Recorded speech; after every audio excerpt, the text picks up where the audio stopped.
Dear students, how are you? Hope you are well and you are enjoying and learning from our virtual classes. As you have already known my name, I am Joydev Datto, lecturer in English, Government Brojolal College, Khulna. Today, I shall teach you a basic grammar item which you will be required to develop your grammar, writing skill and reading skill. This item is also related with some other grammar items from your English second paper syllabus. Dear students, today I shall discuss phrases and types of phrases with you. I know you have some ideas of phrases from your previous classes. However, let's learn a bit more about them. Before starting our discussion, let's have a glance at the items that I am going to explain today. Today I shall discuss parts or components of a sentence, definition of phrase, types of phrases and examples. First of all, let's have some general idea about parts or components of a sentence. You all know sentences consist of subject and predicate. Look at the example sentences. People travel. Neither automobiles nor planes are completely safe. Travelers meet new people and see new sights. Trains and buses carry passengers and transport goods. Carefully look at the division of subject and predicate. The subject of a sentence is what or whom the sentence is about, and predicate is the part of a sentence that tells what the subject does or what the subject is. Hope you understand the difference between subject and predicate. By the way, you may wonder, why am I discussing these instead of discussing our topic phrases and clauses? You need to understand these to have a complete idea of phrases or types of phrases. Now, let's look at this example sentence. Peter ate dinner. In this sentence, Peter is the subject, ate is the verb, and dinner is the object. You know, an object is a noun or a pronoun that is governed by a verb or a preposition. And there are three kinds of objects: indirect object, direct object, and object of a preposition. In the sentence, I know him, him is the indirect object. In the second sentence, give her the prize is the direct object. And in the third sentence, sit with them is the object followed by a preposition, and that is why them is object of a preposition. Let's look at another sentence. Peter is happy. Here, Peter is the subject, is the verb. But what is happy? Is it an object? No. Happy is a complement here. A complement is a word or phrase or clause which is governed by a verb to complete the meaning of the predicate. The word, phrase or clause which follows a linking verb is also called complement. Look at the linking verbs. Be, look, feel, smell, sound, taste, become, appear. These are linking verbs. You will learn linking verbs in detail later, while I shall discuss the classification of verbs with you. Complements are of two types: subject complement and object complement. Subject complement follows a linking verb and provides additional information about the subject of the sentence. For example, we name John the captain. In this sentence, John is the subject complement as John receives the action followed by the linking verb name, and the captain is followed by John. So the captain is the subject object complement in this sentence. Okay, let's look at one more sentence. Peter was in the kitchen. As you know, Peter is the subject in this sentence, was is the verb. But what about in the kitchen? Is it an object or complement or something else?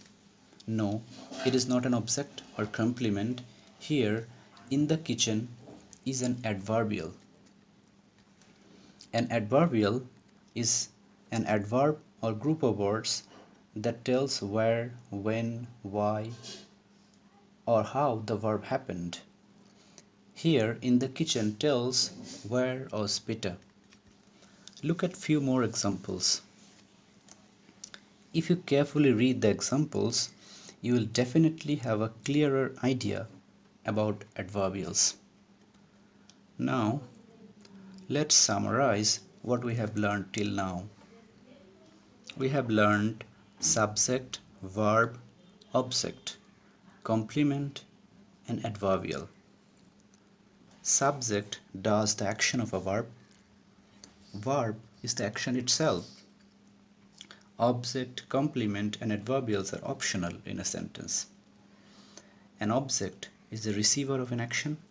A complement redescribes or re-identifies the subject, and an adverbial tells more about the action. Now I shall discuss phrase. First of all, what is a phrase? A phrase can be a word or a group of words. It functions as a unit. That means it acts collectively as one part subspace in a sentence. Finally, a phrase lacks subject and verb. That means a phrase does not contain a subject and a verb, specifically finite verb. Now look at some examples of phrases. Dogs and cats are excellent pets. The park at the end of the street is new. I enjoy listening to music. In the first sentence, dogs and cats. In the second sentence, the park at the end of the street. And in the third sentence, listening to music are noun phrases because the phrases function as subject or object in the sentences. They are nouns and they do not contain main verbs or finite verbs. So, a phrase is a word or a group of related words that does not contain a subject and verb and is used as a part of a speech. One more idea about phrase. Phrases are made of a head and a series of modifiers. Modifiers provide extra information about the head.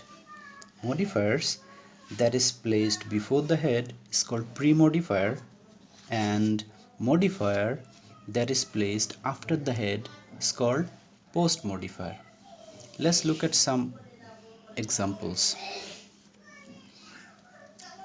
In the noun phrase, the college student, student is the noun and head word, and the college is the pre-modifier. Similarly, reading, noisy, quickly, and after are the head words of verb, adjective, adverb, and prepositional phrases. And in the last phrase, after the match, here the match is the post modifier as it is placed after the preposition. Dear students, now I shall discuss the types of phrases. A phrase can act as a noun, an adjective, a preposition, or an adverb. The function of a phrase depends upon its construction and its place in a sentence. Depending upon its function in a sentence, phrases are divided into various types, such as noun phrase, verb phrase, adjective phrase, adverb phrase, prepositional phrase, gerund phrase, infinitive phrase, participle phrase, and absolute phrase. Let's start with noun phrase. A phrase that acts or functions like a noun in a sentence is called a noun phrase. It contains a noun and other associated words, usually determiners and modifiers, which modify the noun. As I said earlier, the noun phrase functions like a noun. I shall discuss the functions of noun phrase now. First of all, noun phrase functions as the subject of a verb. For example, in the first sentence, the quick brown fox jumped over the lazy dog. The quick brown fox is the subject of the verb jump. Similarly, dogs and cats are the subject in the second sentence. Secondly, noun phrase acts like subject complement. Look at the first sentence. She was a nurse. In this sentence, a nurse is the complement of the subject she, as it redescribes the subject or re-identifies the subject. In the same way, the school librarian is the complement of the subject her brother. Thirdly, a noun phrase can be direct object of a verb. In the sentence, the children ate all the cookies. All the cookies is the object of the verb ate. In the same manner, mice and rats is the direct object of the verb hate. Next, noun phrase can be indirect object of a verb. In the sentence, my teacher gave me a book. Me is the indirect object. We know indirect object refers to a person. Dear students, noun phrases have some other functions as well, such as object complement, object of a preposition, modifier, appositive, etc. I shall not discuss them now. Hope you will learn them later if you continue your classes. Next, let's have a glance at verb phrase. A verb phrase is the group of main verbs and helping verbs or auxiliary verbs within a sentence. Look at the example sentences. She is writing a letter. He has taken his annual examination. Students must reach in time for the class. They have been playing in the field since morning. In these sentences, is writing, has taken, must reach, and have been playing are verb phrases. Now, adjective phrase. A phrase that acts like an adjective in a sentence is called an adjective phrase. Like an adjective, it modifies a noun or pronoun. For example, a kid on the roof is looking at the sky. Here, on the roof modifies the noun kid. So, on the roof is an adjective phrase. If you go through the following examples, you will be able to understand more. Now, adverb phrase. A phrase that acts like an adverb in a sentence is called an adverb phrase. Like an adverb, it modifies a verb or other adverb in the sentence. It also contains an adverb and other words, especially nouns, prepositions, and modifiers. Let's look at some examples. The racer was running very fast. In this sentence, very fast is an adverb phrase. It modifies the verb run. Here are few more examples for you. Now, prepositional phrase. A phrase comprising a preposition and object of preposition, especially noun or pronoun, is called a prepositional phrase. For example, near a wall, on a table, in the room, under a tree, at the door, etc. These are examples of prepositional phrases. Now, let's see what are the differences between prepositional phrase and adverb phrase. A phrase comprising a preposition and Object of preposition is called a prepositional phrase, whereas adverb phrase contains an adverb and other words.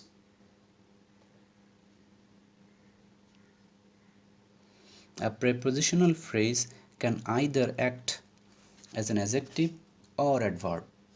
For example, he is sleeping on the carpet.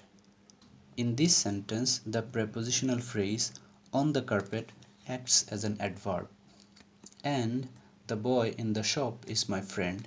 In this sentence, the prepositional phrase in the shop acts as an adjective as it modifies the noun boy. Now compare it with adverb phrase.